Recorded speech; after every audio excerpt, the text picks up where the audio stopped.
Hello students, आज की class में हम एक बहुत इंपॉर्टेंट टॉपिक डिस्कस करने जा रहे हैं। टॉपिक का नाम है application of determinant to coordinate geometry. हम डिटर्मिनेंट का कोऑर्डिनेट ज्योमेट्री में कहाँ यूज कर सकते हैं, कहाँ उसका उपयोग कर सकते हैं, ये है आज का टॉपिक। तो देखो, application of determinant to coordinate geometry में हमारा पहला है to find area of triangle, यानी हम डिटर्मिनेंट की हेल्प से हम एरिया ऑफ ट्राइंगल निकाल सकते हैं। To find area of triangle, किसी भी ट्राइंगल का हम डिटर्मिनेंट की हेल्प से एरिया निकाल सकते हैं अगर उसके कोऑर्डिनेट हमें दिए हुए हैं। देखो, सपोज करो हमारे पास ये एक ट्राइंगल है, ठीक है, ए बी सी।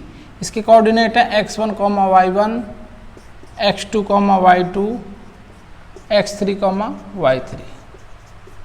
यह इसके हमें कोऑर्डिनेट दिए हुए हैं। तो डिटरमिनेंट की हेल्प से इसका एरिया कैसे निकल सकता है, ठीक है। तो हम लिखेंगे यहाँ पर एरिया ऑफ ट्राइंगल।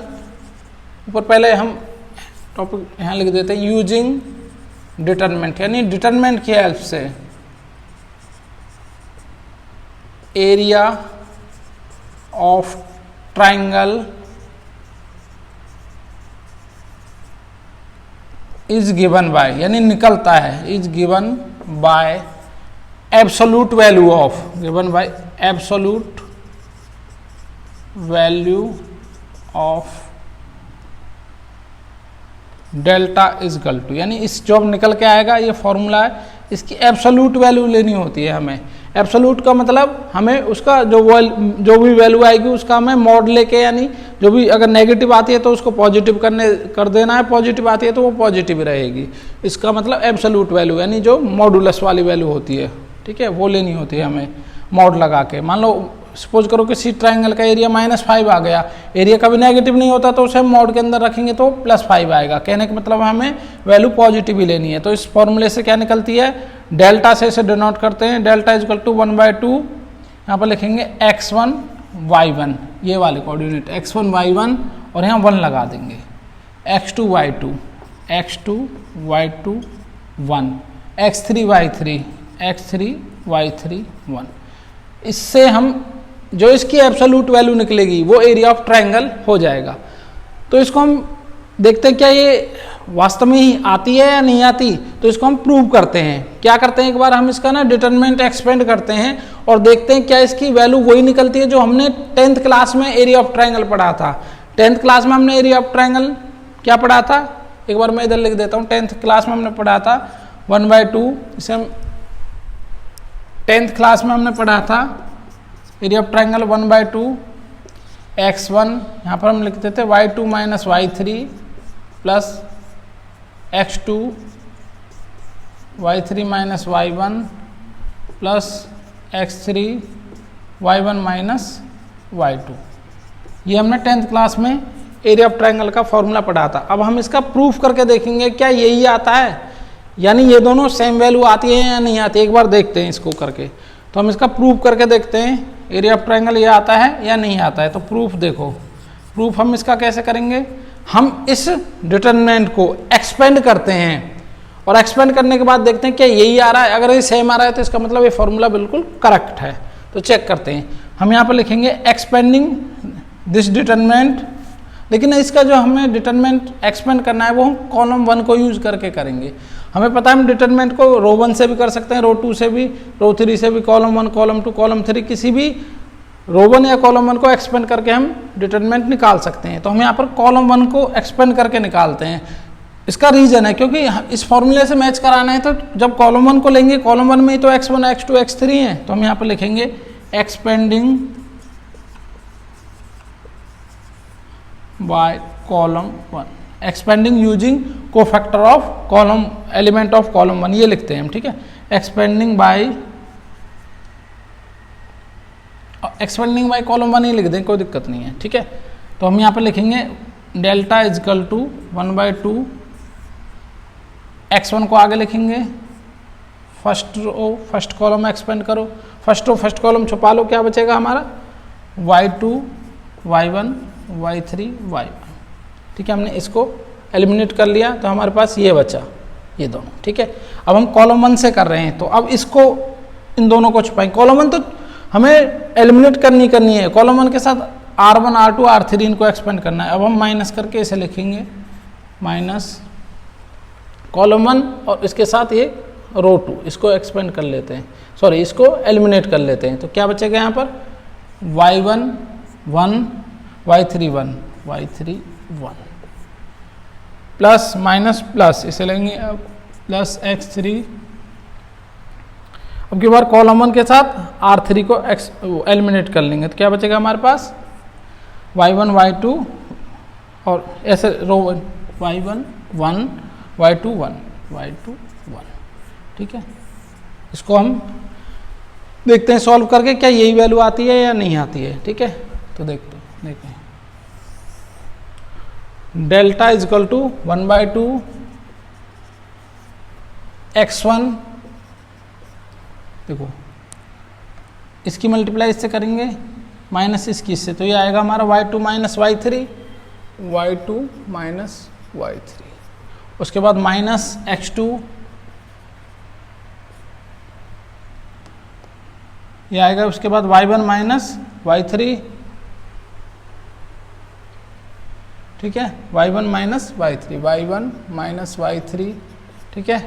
और फिर प्लस ये आएगा, प्लस इधर लिख देते हैं, प्लस ये आएगा हमारे पास, चलो यहीं पे लिख देते हैं, प्लस x3 ब्रैकेट थोड़ा सा इसकी इससे करेंगे y1 minus y2 y1 minus y2, ठीक है। अब देखो delta is equal to 1/2 x1 y2 minus y3।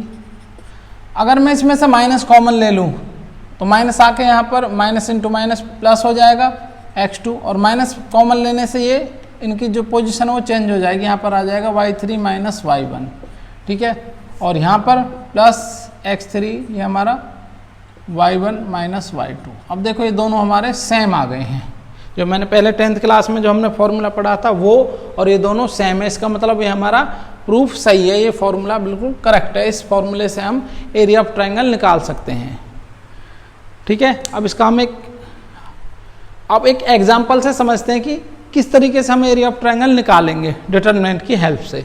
तो एक एग्जांपल ले लेते हैं हम,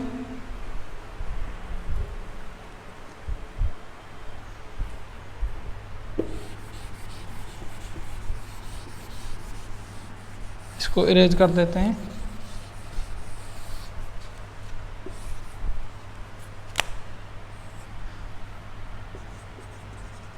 सपोज करो एक ट्रायंगल है हमारे पास, यहाँ हम ले लेते हैं ए कोई पॉइंट ले लेते हैं 1,2, बी ले लेते हैं 3,1 और सी ले लेते हैं अपनी तरफ से एक पॉइंट -1,3। अब देखते हैं इसका एरिया ऑफ ट्रायंगल क्या निकलेगा यूजिंग डिटरमिनेंट। तो हम यहाँ लिखेंगे area of triangle ABC is given by delta is, देखो ये ट्रायंगल का सिंबल है, हाँ ये डेल्टा, यानी ये भी डेल्टा ही होता है, लेकिन ये ट्रायंगल के सिंबल के लिए यूज किया गया है यहाँ पर, ठीक है। 1/2 x1 y1 1 अपनी तरफ से लगाते हैं, x2 y2 1 x3 y3 1। इसको हम एक्सपेंड करते हैं तो देखते हैं क्या वैल्यू आती है। उसकी एब्सोल्यूट वैल्यू ले लेंगे तो वो एरिया ऑफ ट्रायंगल हमारा बन जाएगा। 1/2 बाहर देखो 1 लिखेंगे। अब आप इसे चाहे किसी से R1 से एक्सपेंड कर लो, R2 से कर लो, कोई दिक्कत नहीं है, कॉलम 1 से कॉलम 2 से कोई दिक्कत नहीं है, ठीक है। तो हम इससे R1 से ही करते हैं, 1 first row first column eliminate करते हैं तो क्या बचेगा हमारे पास, ये 1 1 3 1, ठीक है। उसके बाद माइनस लगा के -2 first row second column eliminate करते हैं तो क्या बचेगा 3 1 -1 1 3 1 -1 1 -1 1। उसके बाद प्लस लगा के इसे लिखते हैं। अब क्या करेंगे, फर्स्ट रो थर्ड कॉलम का एलिमिनेट कर लेंगे तो हमारे पास बचेगा 3 1 -1 3 -1 3, ठीक है। देखते हैं क्या वैल्यू आती है इसकी। डेल्टा इज इक्वल टू 1/2 बाहर, ये हो जाएगा हमारे पास 1 × 1 - 3 - 2, ये आ जाएगा हमारे पास 3 माइनस माइनस ये प्लस हो जाएंगे 1, ये 1 × 3 3 × 9, और ये माइनस करेंगे, माइनस की वैल्यू आएगी तो प्लस हो जाएगी। इसे सॉल्व करके हम लिखते हैं क्या आएगी value, delta is equal to 1/2, ये आएगा हमारे पास माइनस का 2 बचेगा, 1 से मल्टीप्लाई होगी -2, यहाँ पर 4 4 2 जा 8 माइनस का 8, और ये हमारे पास 10 प्लस का 10, ठीक है, 9 1 10 10 1 जा 10, ठीक है। तो देखो यहाँ पर ये दोनों कैंसिल हो गए, ठीक है, डेल्टा क्या आ गया हमारा 0 आ गया, ये मैंने अपनी तरफ से लिया था तो ये हमारा क्या हो गया, डेल्टा यहाँ पर 0 आ गया। सपोज करो ये -1 आ जाता तो तब हम इसकी वैल्यू निकालते तो वो क्या आता हमारा +1 हो जाता, एरिया ऑफ ट्राइंगल जब लिखते हैं उसे, ठीक है। तो ये इसका आंसर आ गया। तो एरिया ऑफ ट्राइंगल यहाँ क्या है 0 है, तो यहाँ पे लिख देंगे हम area of triangle ABC is equal to 0। यहाँ पर इस तरीके से कोई और एग्जांपल लेके भी हम प्रूव कर सकते हैं। तो अब देखो इससे एक और रिजल्ट निकल के आया है, वो हमारे सेकंड इसका यूज है एप्लीकेशन ऑफ डिटरमिनेंट का कोऑर्डिनेट ज्योमेट्री में। सेकंड यूज ये है कि अगर किसी ट्राइंगल का एरिया 0 आ जाता है, जैसे इसका 0 आ गया, तो इसका मतलब ये जो तीनों पॉइंट है ये कोलिनियर है। ये तो मैंने अब रफली अपनी तरफ से एक डायग्राम बनाया था। इट मीन्स एक रिजल्ट निकल के आया कि अगर इसका जो एरिया है वो 0 आ गया तो इसका मतलब ये जो तीनों पॉइंट है वो हमारे कोलिनियर हैं। ये इसका सेकंड यूज है। इसको रेज करने के बाद मैं अब ये लिखूंगा कि हम इसका दूसरा यूज क्या कर सकते हैं डिटरमिनेंट का। सेकंड एप्लीकेशन होती है डिटरमिनेंट की to check collinearity of 3 point, यानी कि हम किसी 3 पॉइंटों की हम कोलिनियरिटी चेक कर सकते हैं इससे। मान लो हमें 3 पॉइंट दिए हुए हैं A, B और C, तो हम ये देख सकते हैं कि ये 3 पॉइंट कोलिनियर है या नहीं है। अगर ये कोलिनियर होंगे तो डेल्टा की वैल्यू 0 होगी। सपोज करो ये पॉइंट हमारे पास x1 y1 है, ये x2 y2 है, ये x3 y3 है। तो उस केस में हमारा क्या बनेगा, तो if A, B and C are collinear है, तो उस केस में इनको ज्वाइन करने पर जो हमें मिलेगा वो एक स्ट्रेट लाइन मिलेगी। तो इट मीन्स जो ट्राइंगल बनेगी नहीं। अगर मान लो सपोज करो ट्राइंगल बन भी जाती है तो उसका जो एरिया है वो हम सपोज कर लेते हैं कि ट्राइंगल बन गई, तो उस केस में उसका जो एरिया होता है वो 0 होता है। देखो समझो कैसे, जैसे हमारे पास 3 पॉइंट है, इन 2 पॉइंटों को हम फिक्स कर लेते हैं। अगर मैं इस पॉइंट को नीचे की तरफ कंप्रेस करूं तो ये यहाँ आ गया सपोज करो, ठीक है। मैंने इसको ये थोड़ी सी, यानी कि ये दोनों फिक्स हैं, इसको नीचे किया ये आ गया। इसको मैं और नीचे करता हूँ, सपोज करो मैं इसको और नीचे कर देता हूँ थोड़ा सा और, तो ये यहाँ आ जाएगा, ठीक है। ऐसे ही करते करते मैं इसको बिल्कुल इसी लाइन के कहीं पर इसको ले आता हूँ, कंप्रेस करके नीचे की तरफ दबा के मैं इसको इन 2 पॉइंटों को फिक्स करूँ, मैं यहाँ पे ले आऊँ, तो ये ट्रायंगल बनेगी ही नहीं। तो इसका मतलब उसका एरिया क्या होगा, 0 होगा। सपोज करो मैं इसको कंप्रेस करता हुआ ये पॉइंट 2 तो फिक्स हैं, इसको मैं यहाँ पे ले जाता हूँ तो भी ये तीनों कोलिनियर ही रहेंगे, ठीक है। तो उस केस में ट्रायंगल नहीं बनती है और डेल्टा हमारा क्या होता है उस केस में 0 होता है, ठीक है। एक minute,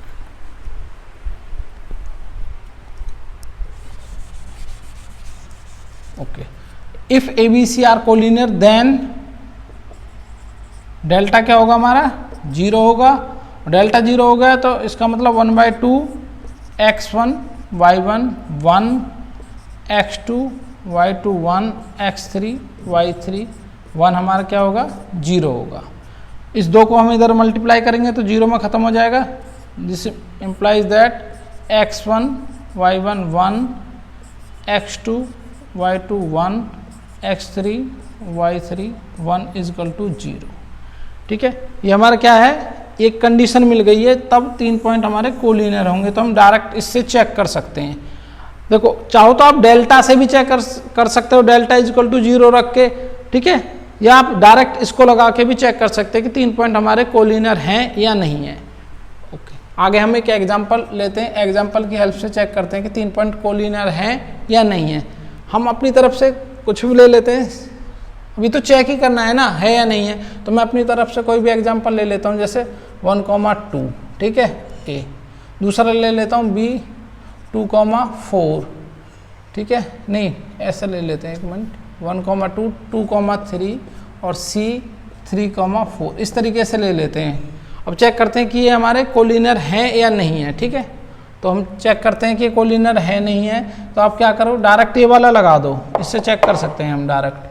x1 y1 1, x2 y2 1, x3 y3 1।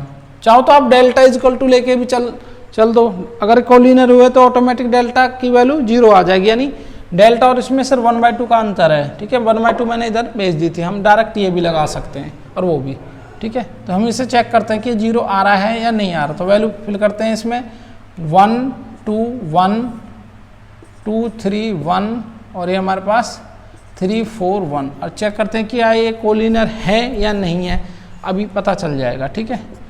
Expand करो इसे, 1 को यहाँ रखो, पहली रो पहली कॉलम एलिमिनेट करो तो क्या बचेगा 3 1 4 1, ठीक है। उसके बाद इसे लिखेंगे -2 ब्रैकेट, या आप अभी माइनर ही लिख लो। First row second column eliminate करेंगे तो 2 1 3 1 प्लस 1, पहली रो। तीसरी कॉलम में एलिमिनेट करो तो क्या बचेगा 2 3 3 4, ठीक है। देखते हैं क्या वैल्यू आएगी हमारे पास, 3 -4, ठीक है।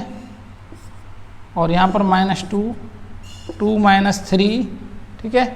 और यहाँ बचेगा हमारे पास 1 इंटू ये हमारा 4 2 जा 8 -9। अभी चेक करते हैं, अगर ये वैल्यू हमारी 0 आ जाती है तो इट मीन्स ये कोलिनियर है, अगर 0 नहीं आती है तो कोलिनियर नहीं है। यहाँ पर हम एरिया ऑफ ट्रायंगल नहीं निकाल रहे, हम यहाँ पर सिर्फ ये चेक करें कि तीनों पॉइंट कोलिनियर है या नहीं है। मैं लिख देता हूँ टू चेक, या चेक वेदर, ऐसे क्वेश्चन बना देता हूँ, check weather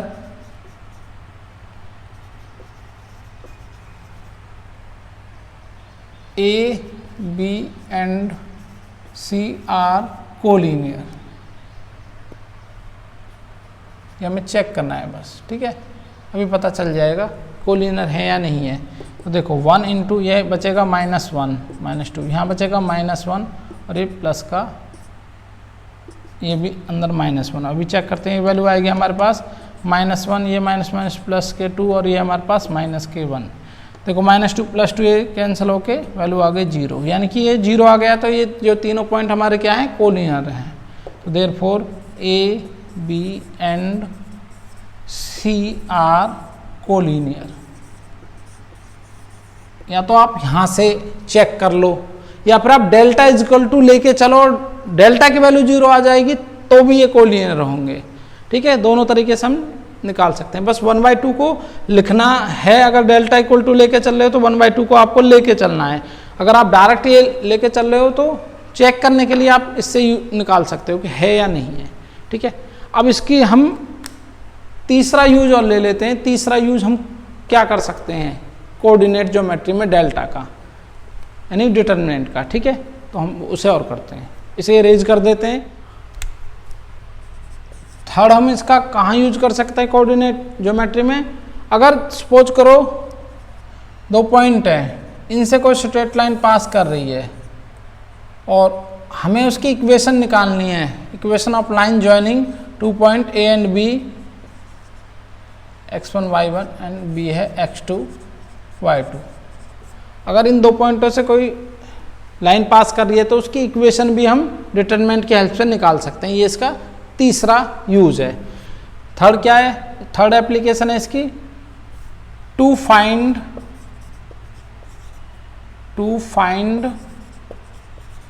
equation of line joining 2 points A x1 y1 and B x2 y2। तो देखो इसका क्या है, अगर हम 2 पॉइंटों को ज्वाइन करेंगे तो इक्वेशन ऑफ स्ट्रेट लाइन कैसे निकलेगी? सपोज करो हमारा एक पॉइंट, जनरल पॉइंट P ले लेते हैं, x1 x, y, ठीक है, वो इस स्ट्रेट लाइन पर कोई पॉइंट है। अब आप देखो, अगर ये इस पर पॉइंट है तो ये जो तीनों पॉइंट है वो क्या है? कोलिनियर हैं। और आप कोलिनियर हैं तो आप ए पी बी से जो बनेगी ट्रायंगल उसको क्या रख सकते हो आप? 0 के बराबर रख सकते हो। इस P को मैं इस स्ट्रेट लाइन पर कहीं पर भी ले सकता हूँ। सपोज करो मैं यहाँ ना लेके अगर मैं इसको स्टार्टिंग में ले लूँ तो भी ये कोलिनियर ही रहेंगे। तो भी क्या रहेंगे? यहाँ ले लेते हैं हम P को, तो भी तो ये कोलिनियर ही हैं, कोई फर्क नहीं पड़ेगा। आप लास्ट में भी रख लो तब भी ये तीनों पॉइंट कोलिनियर ही होंगे। उस कंडीशन से हम एक डिटरमिनेंट में एक फॉर्मूला निकाल सकते हैं जिससे हम दो पॉइंटों को ज्वाइन करने वाली एक लाइन की क्या इक्वेशन बनेगी वो निकाल सकते हैं। तो हम यहाँ पे देखेंगे A B and P are collinear, क्योंकि इस पर ये लाइन लाई कर रहा है, ठीक है। चलो हमने इसको P को स्टार्टिंग में रख लिया तो आप P को यहाँ लिख दो, P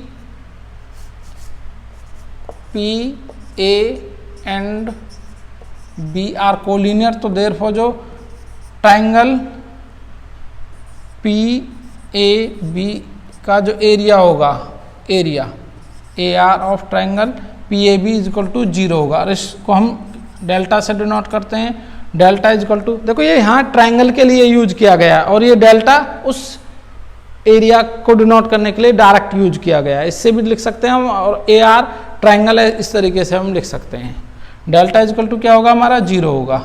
फॉर्मूला 1/2 ये पहले रखो, एक्स वाई ये वाला P वाला पॉइंट स्टार्टिंग में तो ये लिखेंगे XY1, उसके बाद इसे लिखेंगे X1 Y1 1, X2 Y2 1 is equal to 0। और ये जो हमारा 2 है इधर जाके 0 में मल्टीप्लाई होके एलिमिनेट हो जाएगा, ख़त्म हो जाएगा। तो ये हमारा ये बनेगा XY1 X1 Y1 1 X2 Y2 1 is equal to 0। तो ये कंडीशन है इक्वेशन ऑफ लाइन निकालने की। दो पॉइंटों से पास कर रही है अगर कोई इक्वेशन, कोई लाइन दो पॉइंटों से पास कर रही है तो उसकी इक्वेशन निकालने का ये हमारा तरीका है, इससे हम निकाल सकते हैं। एक एग्जांपल लेते हैं हम, find the equation of line, find the equation of line joining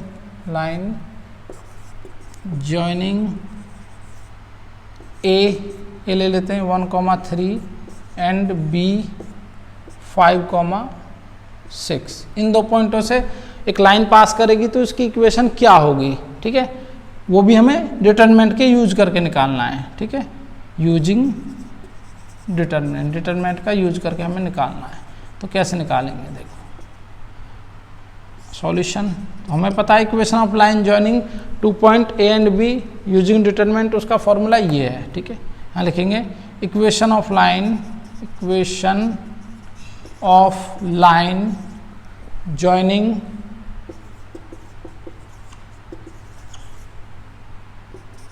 two points A 1,3 and B 5,6 is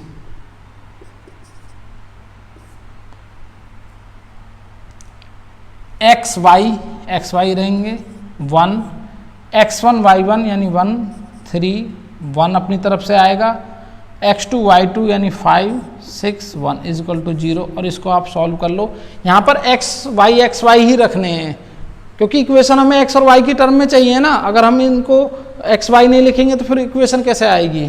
तो लिखेंगे यहाँ पर x, एलिमिनेट करो फर्स्ट रो फर्स्ट कॉलम को, तो क्या बचेगा 3 1 6 1 minus y, first row second column में एलिमिनेट करेंगे तो क्या बचेगा हमारे पास 1 1 5 1 5 1, ठीक है, 1 1 5 1, ठीक है।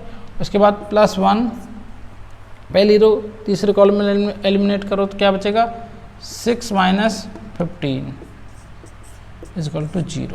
वर्ड चेक कर लेते हैं 1 1, एक मिनट, इसको भी उसी फॉर्म में लिख लेते हैं, डिटरमिनेंट माइनर की फॉर्म में ये बनेगा 1 3 5 6 इज इक्वल टू 0। देखो इसको एलिमिनेट, इसको सॉल्व करेंगे। 3 - 6 - y 1 - 5 6 - 15 = 0। ठीक है, अब देखो ये हमारे पास बचेगा -3। ठीक है, x इंटू यहाँ अंदर बचेगा -3, ये बचेगा हमारे पास -4 और यहाँ पर 1 - 9 = 0। इससे आगे इधर सॉल्व कर लेते हैं।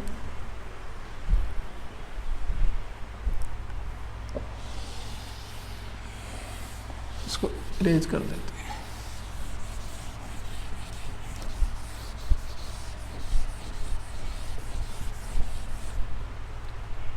-3x माइनस की मल्टीप्लाई +4y -9 = 0। एक काम करो, आप माइनस की दोनों तरफ मल्टीप्लाई कर दो तो ये हो जाएगा प्लस का 3x - 4y + 9 = 0। ये हमारे पास इक्वेशन ऑफ लाइन आ जाएगी, which is equation of required line, which is equation of required line. इस तरीके से हम दो लाइनों को ज्वाइन करने, दो पॉइंटों को ज्वाइन करने वाली लाइन की इक्वेशन निकाल सकते हैं यूजिंग डिटरमिनेंट का यूज करके। ठीक है।